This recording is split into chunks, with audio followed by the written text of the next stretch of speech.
Hello students. हम बात कर चुके हैं प्रोग्रामिंग पैराडिज्म के बारे में। ठीक है, तो उसमें जो हमारे काम का प्रोग्रामिंग पैराडिज्म है वो है ऑब्जेक्ट ओरिएंटेड प्रोग्रामिंग लैंग्वेज वाला पैराडिज्म, राइट। अब ये क्या होता है, कैसे इसके स्ट्रक्चर रहता है, इसको हम यहाँ से उसको लेके चलेंगे, राइट। देखिए किस तरीके से ये होता है। Object oriented programming as the name suggest uses object in programming, right. Object-oriented programming aims to implement real-world entities like inheritance, hiding, polymorphism। ये सब रियल वर्ल्ड होता है। इनहेरिटेंस क्या होता है, अपने फादर से बच्चे के पास प्रॉपर्टी आई, उसके बच्चे से उसके बच्चे के पास प्रॉपर्टी जाती है, तो ये इनहेरिटेंस होता है। आप इनहेरिट करते हो प्रॉपर्टी को, राइट।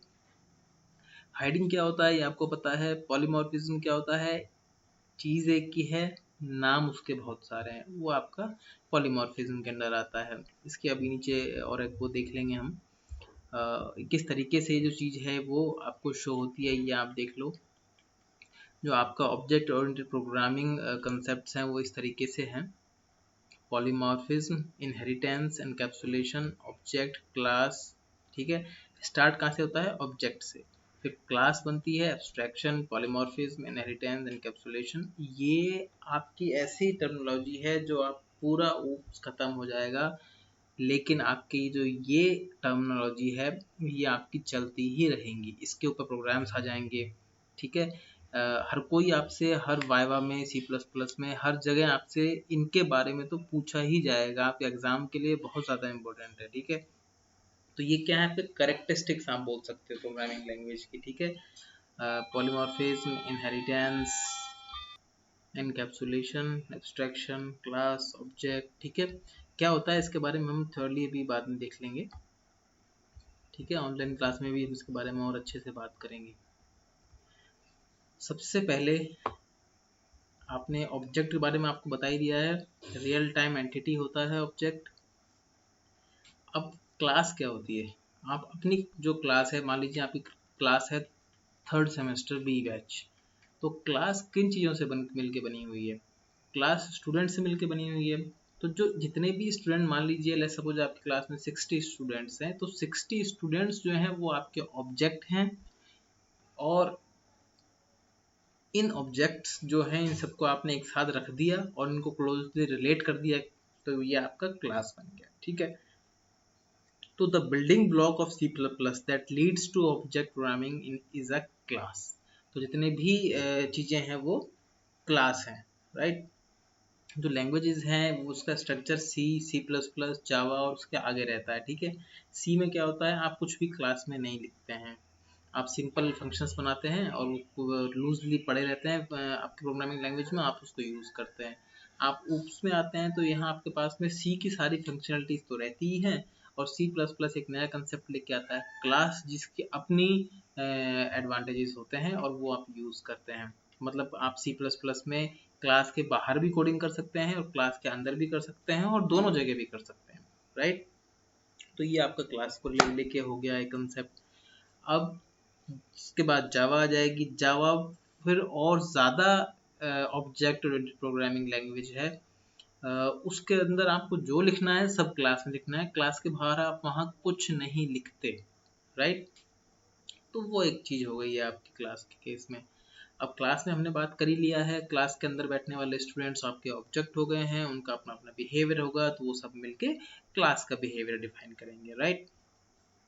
देखिए इसमें क्या है, it is a user defined data type which holds its own data members and member functions. Data members मतलब आप बोल सकते हैं आपके डेटा वेरिएबल्स।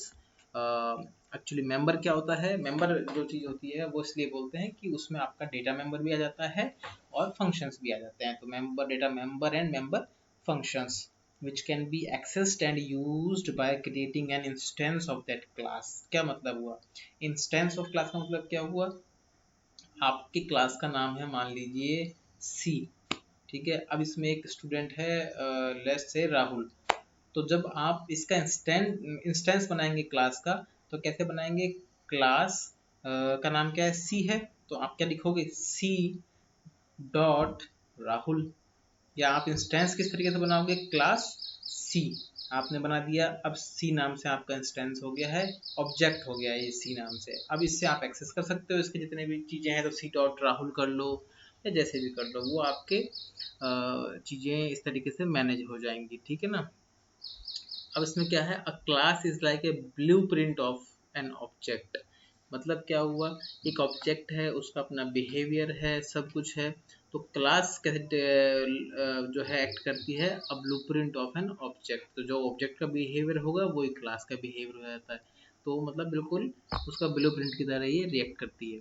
एक एग्जांपल लिखा हुआ है, consider a class of cars. मतलब जो कार हैं उनकी एक क्लास बनी हुई है। There may be many cars with different names and brands, right? But all of them will share some common properties, like all of them will have 4 wheels, speed limit, mileage, range, ठीक है। ये सब होगा एक car के पास में। Car is the class and wheel, speed limits, mileage are their properties. तो क्लास की प्रॉपर्टीज, क्लास का बिहेवियर कौन डिफाइन करेगा, उसकी प्रॉपर्टीज। तो प्रॉपर्टीज क्या हो गई उसकी, व्हील, स्पीड लिमिट, माइलेज, ये सब उसकी प्रॉपर्टीज हो गई क्लास की। अब क्लास क्या हुआ, अ class is a user defined data type which has data members and member functions. मतलब यूजर बनाता है क्लास और उस क्लास के पास में खुद के डेटा टाइप्स होते हैं, डेटा मेंबर्स होते हैं, डेटा फंक्शंस होते हैं, राइट। अब डेटा मेंबर क्या होता है, data members are data variables. Data member बोल रहा हूँ, मेंबर फंक्शंस नहीं बोल रहा हूँ। तो डेटा मेंबर क्या होता है, डेटा वेरिएबल, और member functions are the functions used to manipulate these variables. तो हमने मान लीजिए जो वेरिएबल्स लिए, मान लो ए वेरिएबल ले लिया आपने इंटीजर टाइप का, तो इस ए को मैनिपुलेट करने के लिए अगर आप कोई फंक्शन लिखते हैं तो वो आपके मेंबर फंक्शन हो जाएंगे, right. Together, these data members and member functions defines the properties and behavior of the object in a class, right? तो ये दोनों मिलके ऑब्जेक्ट का बिहेवियर डिफाइन करते हैं क्लास के अंदर, ठीक है। उसके बाद क्या आता है, in the above example of class car the data member will be speed limit mileage, ठीक है, and member functions can apply brakes, increase speed. ये आपके जो डेटा मेंबर क्या हो जाएंगे, स्पीड लिमिट ये आपका डेटा मेंबर हो गया, माइलेज ये डेटा मेंबर हो गया। अब इन दोनों चीज़ों को आप मैनिपुलेट कैसे करोगे, उसके लिए आप कुछ फंक्शंस लिखोगे, और वो फंक्शंस का नाम क्या होगा। जैसे मान लीजिए स्पीड लिमिट कुछ चल रही है, आपने सेट की हुई है 50 पर, अब आपको कम करनी है, तो आपने एक फंक्शन किया अप्लाई ब्रेक।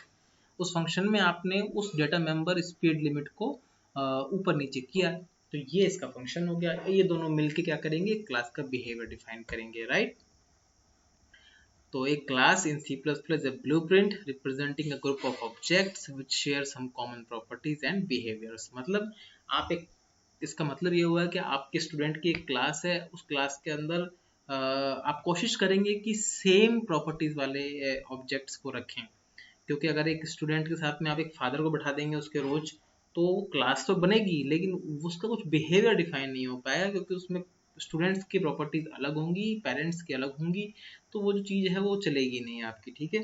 तो आप कोशिश करेंगे कि जो क्लास बनाए उसमें ऑब्जेक्ट्स ऐसे हों जिनमें कॉमन प्रॉपर्टीज हो या उनका बिहेवियर जो है वो सेम हो, ठीक है। ऑब्जेक्ट के बारे में हम बात कर ही चुके हैं। An object is an identifiable entity with some characteristics and behaviours. An object is an instance of class. When a class is defined no memory is allocated. देखो ये बहुत इंपॉर्टेंट चीज है। ऑब्जेक्ट हमने बोला रियल वर्ल्ड एंटिटीज होता है, ठीक है। अब आपने जब क्लास बनाई, क्लास पर्सन करके देखिए, ये आपने क्लास बनाई, क्लास इस तरीके से डिफाइन करोगे आप C++ में, ठीक है। क्लास पर्सन, फिर आपने ये एक डेटा वेरिएबल जो है वो आपने बनाया है कैरेक्टर टाइप का, नेम 20 की आपने लेंथ दी है। फिर आपने एक आईडी लिया है, इंटीजर टाइप का लिया है, पब्लिक, ये आपने इसके अंदर एक फंक्शन लिखा है। ये भी बात करेंगे पब्लिक प्राइवेट प्रोटेक्टेड क्या होता है। इसमें आपने एक फंक्शन लिख लिया void get details, ये आपका फंक्शन हो गया, ठीक है। तो ये आपने क्लास बना ली है, लेकिन जब ये क्लास आपने बना ली है तो अभी मेमोरी जो है वो इसको अलोकेट नहीं हुई है, सिर्फ एक क्लास बन गई है। मेमोरी इसको कब एलोकेट होती है, when a class is defined no memory is allocated but when it is instantiated. मतलब जब आप इसका ऑब्जेक्ट बनाओगे क्लास का, तब कहीं जाकर के इसको मेमोरी एलोकेट होगी, ठीक है ना। अब ऑब्जेक्ट कैसे बनेगा, जैसे मान लीजिए ये आपने क्लास खत्म कर दी थी, यहाँ आपकी क्लास पूरी हो गई, उसके बाद में आपने एक मेन फंक्शन बनाया। मेन फंक्शन जो है ये क्या करता है, मेन कंट्रोल होता है प्रोग्राम का, और इसमें आपका फाइनल कॉल होता है, ये बताएंगे आपको। तो इसमें देखो आपने एक मेन फंक्शन लिखा, मेन फंक्शन में आपने पर्सन लिखा, पर्सन क्या है, आपकी क्लास का नेम है। कहाँ है क्लास, देखो ये रही क्लास, और क्लास का नाम क्या है, पर्सन। तो ये पर्सन हमारा नीचे आ गया, और जो ये पर्सन है इसमें आपने किस नाम से ऑब्जेक्ट बनाया, P1। Now P1 is a object of person class, ठीक है। अब जैसे ही आपने बनाया P1 और ये स्टेटमेंट लिखा, अब जैसे ये रन हुआ तो ये आपका मेमोरी एलोकेट आपके पर्सन क्लास को हो गई है, ठीक है। तो यही इसके रिगार्डिंग हमने लिखा है, object take up space in memory and have an associated address like a record in Pascal or structure or union in C। Object क्या करता है, मेमोरी लोग रखता है अपने उसके अंदर, और इसके साथ में एक एड्रेस एसोसिएट रहता है, जैसे आपके स्ट्रक्चर या यूनियन में होता था सी के अंदर, ठीक है। तो when a program is executed the object interacts by sending message to one another. मतलब जब एक प्रोग्राम आपका एग्जीक्यूट होगा तो ये जो ऑब्जेक्ट हैं ये इंटरेक्ट करते हैं वैल्यूज को एक क्लास से दूसरी क्लास या एक फंक्शन से दूसरे फंक्शन में, ठीक है। और हर जो ऑब्जेक्ट होता है contents data and code to manipulate the data. जैसे ही आपने एक ऑब्जेक्ट बनाया तो इट्स सेल्फ ऑब्जेक्ट के पास में उसके सारे फंक्शंस और डेटा मेंबर्स हो गए, जिसको आप क्लास के बाहर भी एक्सेस कर सकते हो, ठीक है ना, अगर उसका कंपैटिबल एक्सेस स्पेसिफायर आपने लगाया हुआ है तो, ठीक है। Objects can interact without having to know details of each others data and code.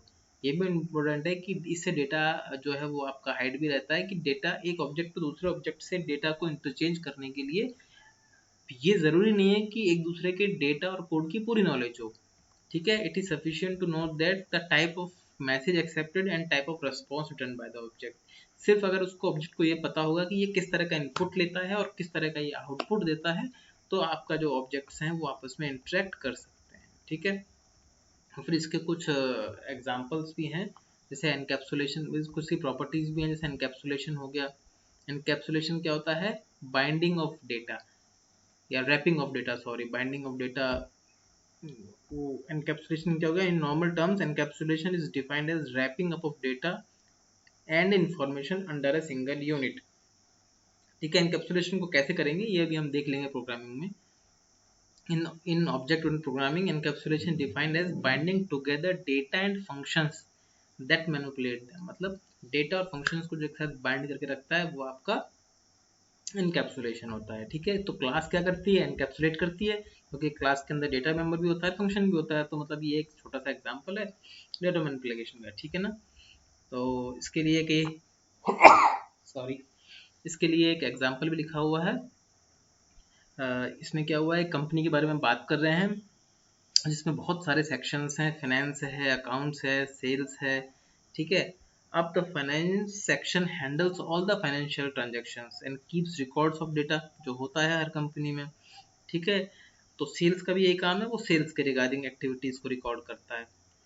अब कोई एक ऐसी सिचुएशन आप उसके बारे में सोचो जब when for some reason an official from the finance section needs all the data about sales in particular month। मान लीजिए ऐसा कभी जरूरत पड़ जाए उसको कि उसको कुछ डेटा देखना है पर्टिकुलर मंथ का सेल्स का।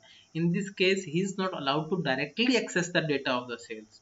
वो सीधा नहीं करेगा, he will first have to contact to some other officers of the sale section, और उसके बाद में वो पर्टिकुलर डेटा वो सेल सेक्शन उसको देगा। That is what encapsulation is, right. तो इस तरीके से चलता है। आप ऐसा नहीं होगा कि अकाउंट वाला जाएगा सीधा डेटा हार्ड डिस्क निकाल के ले आएगा, ऐसा नहीं होता है। वो सेल्स के पर्सन के पास जाएगा और वहाँ उससे बातें करेगा। तो ये एनकैप्सुलेशन जो होता है वो आपका डेटा एब्स्ट्रैक्शन या डेटा हाइडिंग को भी लीड करता है। मतलब एक तरीके से अकाउंट्स का डेटा सेल्स के लिए हाइड है और सेल्स का डेटा अकाउंट्स के लिए हिडन है। तो ये डेटा एब्स्ट्रैक्शन या हाइडिंग को भी ये प्रमोट करता है, राइट। तो ये आपका एग्जाम्पल था। तो आपका ये वाला चैप्टर जो है वो भी चल रहा है और ख़त्म हो गया है लगभग। अब हम इसका लेक्चर 5 देखेंगे।